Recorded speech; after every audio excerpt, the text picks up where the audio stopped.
ce régime ne va céder un seul centimètre à cette opposition institutionnelle parce que ce pouvoir ne craint pas ces partis politiques.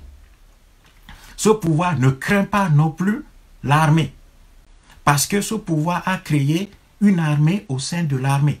C'est pour ça que ceux qui disent que Agbeome Kodjo est le meilleur candidat parce qu'il aura des soutiens au sein de l'appareil militaire, au sein de l'appareil colonial installé par le EPT pour avoir été un des leurs, c'est que ces gens-là se trompent lourdement dans leur analyse et dans leur raisonnement.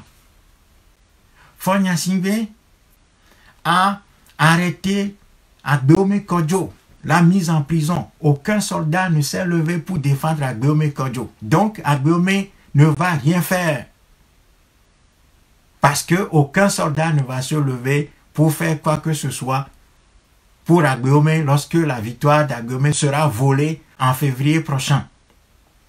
Fabre n'aura pas le soutien de l'armée parce que cette armée a en son sein une autre armée qui est la véritable armée au service de ce pouvoir colonial dans notre pays.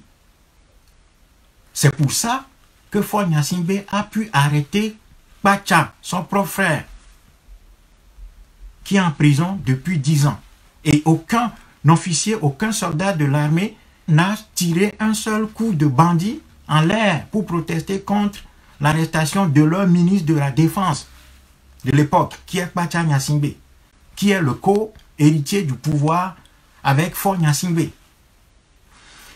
Faure Gnassingbé n'a pas peur de l'armée. Voilà pourquoi il a pu arrêter le chef d'état-major de l'armée en la personne du général Tidjani qui l'a assassiné.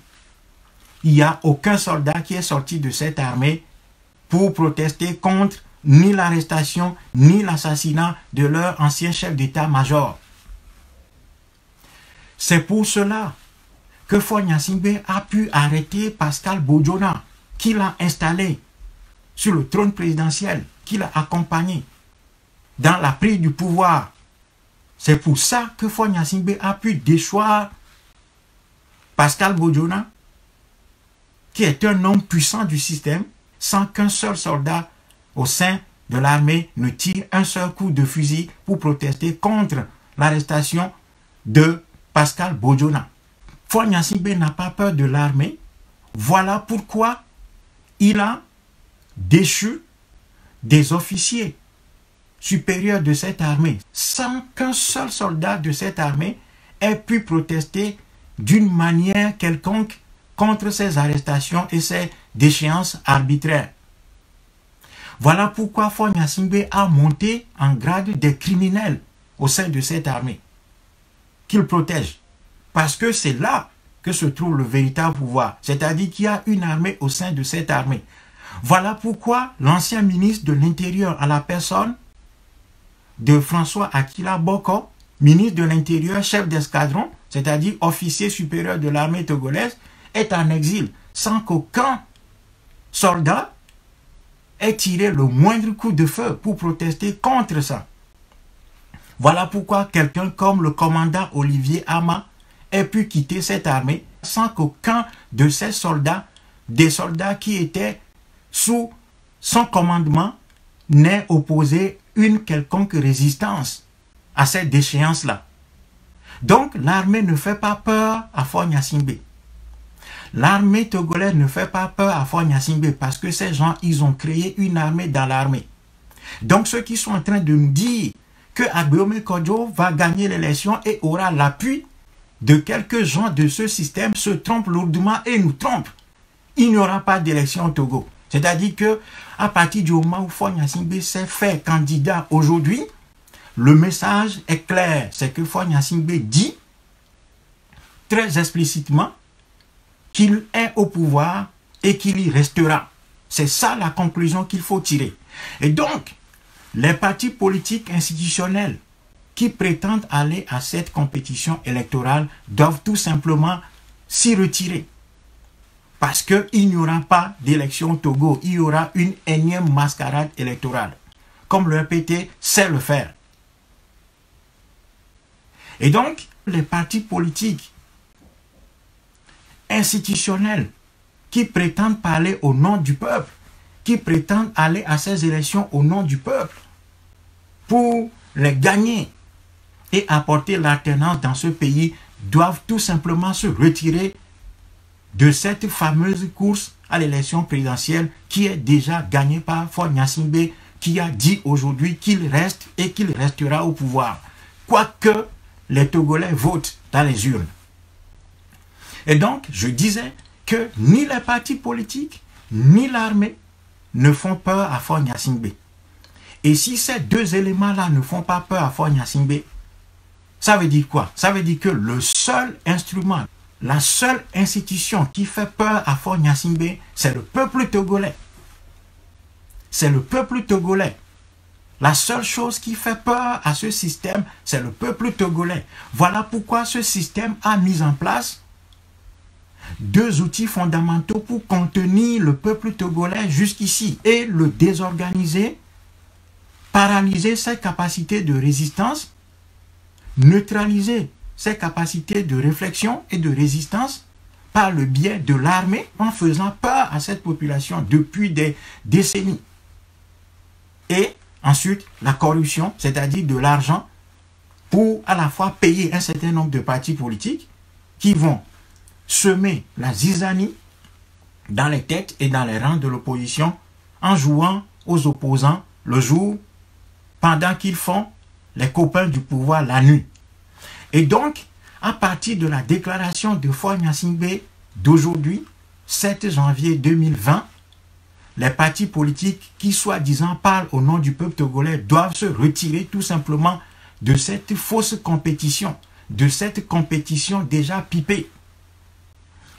Et si, comme je le disais tout à l'heure, ni l'armée, ni les partis politiques institutionnels ne font peur à Faure Gnassingbé et que c'est le peuple togolais qui, par conséquent, fait peur à Faure Gnassingbé, cela veut dire que si les partis politiques se retirent de cette fausse course électorale, c'est que le peuple togolais doit se mettre debout maintenant et doit s'organiser. Ça veut dire que notre message consistant à dire qu'il faut mobiliser le peuple togolais, l'organiser de maison en maison, de village en village, de quartier en quartier, de ville en ville, de préfecture en préfecture, de région en région, est plus que véridique que jamais. Ce message-là est plus que véridique que jamais. Et donc, voilà pourquoi nous lançons un appel pressant à tous les patriotes togolais de ne pas céder et de ne pas suivre les partis politiques institutionnels qui vont vouloir, après la candidature de Faure Gnassingbé aujourd'hui, rester dans cette fausse course électorale qui connaît déjà tous ses résultats. Parce que Faure Gnassingbé vient de dire qu'il va rester au pouvoir quoi qu'il advienne.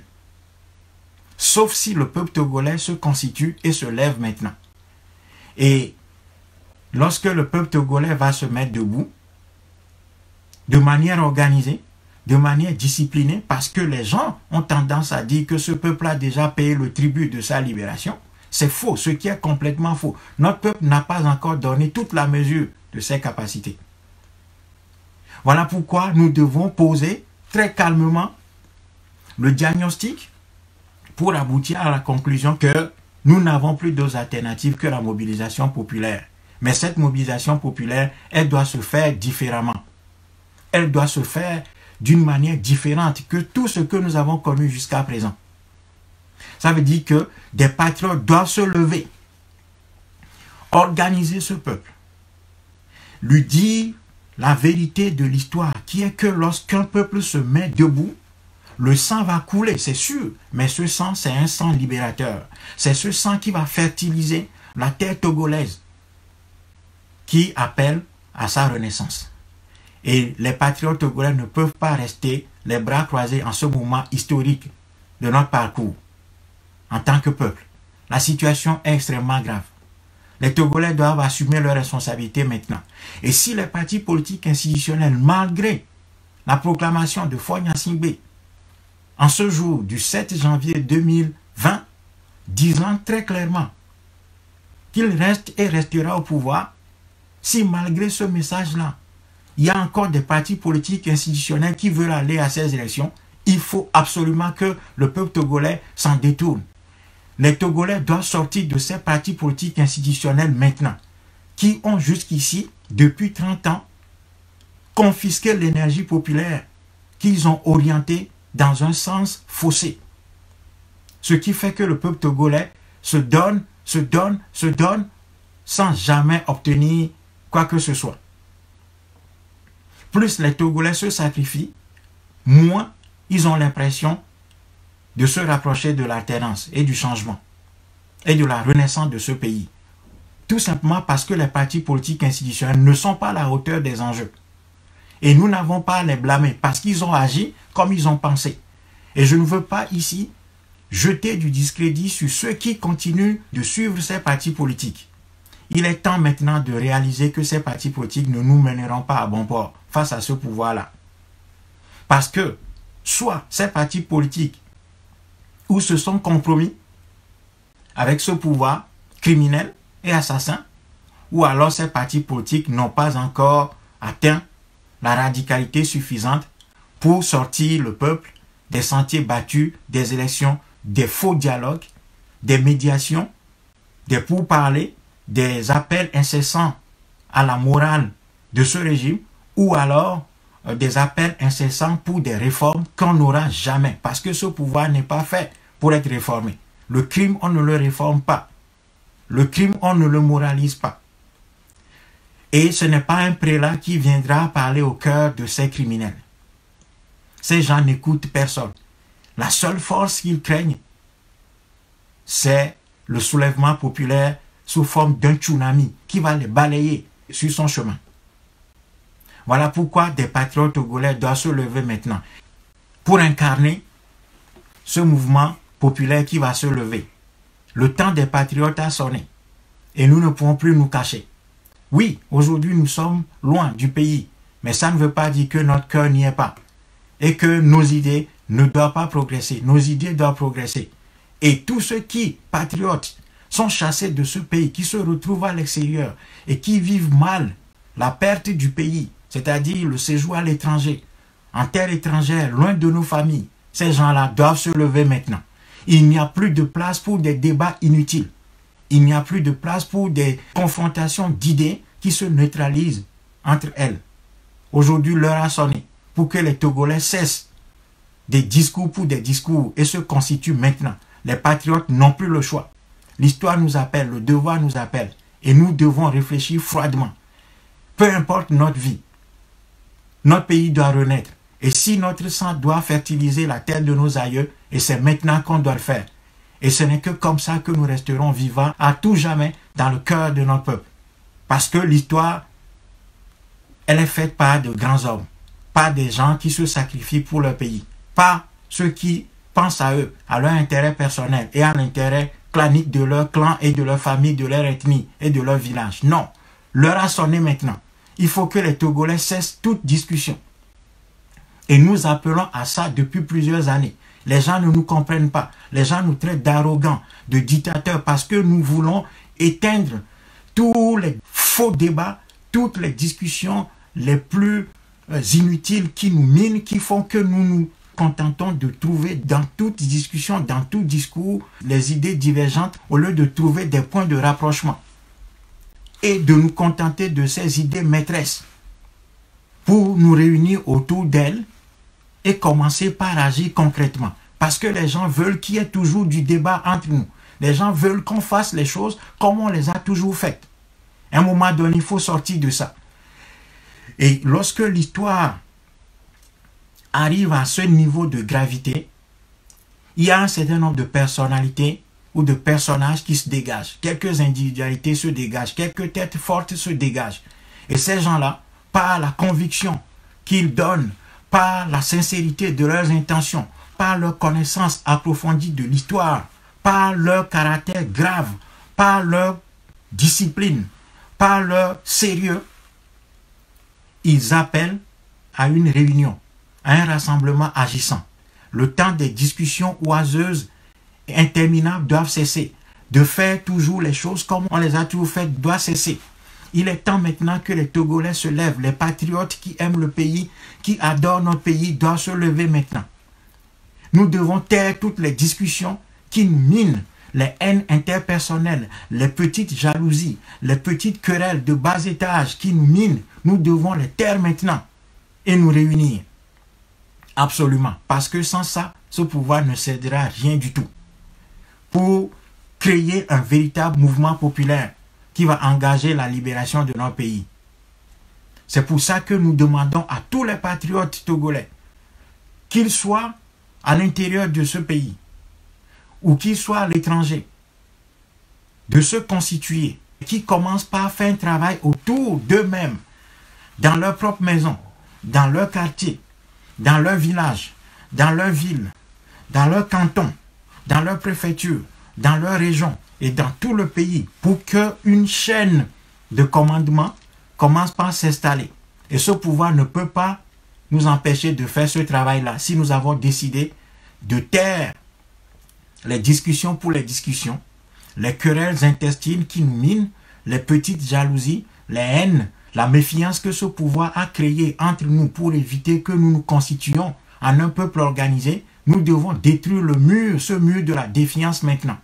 Et si nous ne faisons pas ça, et que nous nous parlons, et que nous brisions le mur, les chaînes de la méfiance que ce pouvoir a intelligemment installé et ancré parmi nous et entre nous, nous n'allons jamais nous constituer.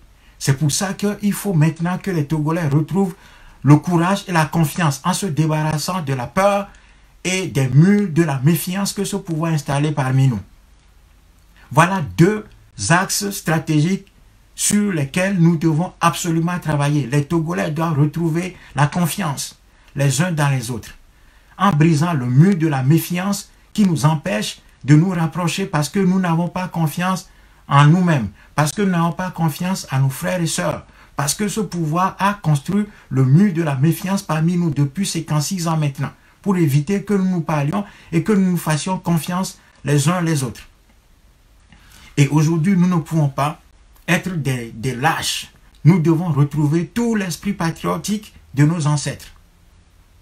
Et donc, aujourd'hui, nous n'avons pas le choix. L'histoire nous appelle. Le régime Franco-Gnassingbé nous a lancé ce défi-là. Et il n'y a pas de place au doute. Ce défi sera relevé. Il faut que les Togolais retrouvent la confiance et le courage. Parce que sans ces deux éléments, il n'y a pas un grand peuple. Il n'y a pas de relèvement possible pour un peuple qui est dominé. Il n'y a pas dans un pays un seul corps constitué qui soit plus puissant qu'un peuple debout, mais organisé et dirigé par un leadership qui sait de quoi il parle. Des régimes comme celui de Faure Gnassingbé ont existé dans l'histoire de l'humanité. Mais ces régimes ont été tous vaincus par des patriotes, des gens qui ont réfléchi aux stratégies, aux tactiques et à l'opérationnel. Dans la phase historique que Faure Gnassingbé vient d'indiquer, à partir de son intronisation, d'aujourd'hui comme président en 2020 et plus, c'est que nous avons besoin de faire les choses autrement. Et la seule ligne que cette période-là nous indique, c'est la ligne de la construction d'un véritable mouvement patriotique. Ce mouvement patriotique va réagir comme un tsunami contre lequel rien, absolument rien ne peut résister. Et il n'y a pas de corps constitué au sein d'un peuple, dans un pays, qui soit plus puissant que le peuple debout, organisé et dirigé par un leadership qui est avisé et qui connaît les règles d'une lutte de libération. Africains du Togo, l'heure a sonné. Nous n'avons pas besoin de grandes paroles. Nous n'avons pas besoin d'agir dans la précipitation. Nous n'avons pas besoin de courir dans l'agenda et derrière ce pouvoir et ces partis politiques institutionnels qui veulent bien l'accompagner. Dans sa traîtrise, dans son mépris, dans ses fraudes électorales répétées. Aujourd'hui, nous avons besoin d'être fermes, d'être radicales et radicaux. Nous avons besoin de détermination, de calme déterminé, d'un calme puissant pour créer ce mouvement de libération de notre pays. Parce que celui qui veut tuer une mouche n'a pas besoin de s'agiter avec elle. Si on s'agite avec le pouvoir Franco-Gnassingbé au Togo et ses partis politiques institutionnels qui l'accompagnent, nous avons perdu d'avance. Voilà pourquoi nous devons être calmes. Il faut un calme fort, puissant. Un calme imperturbable, déterminé, que rien ne peut ébranler. Pour faire ce travail-là.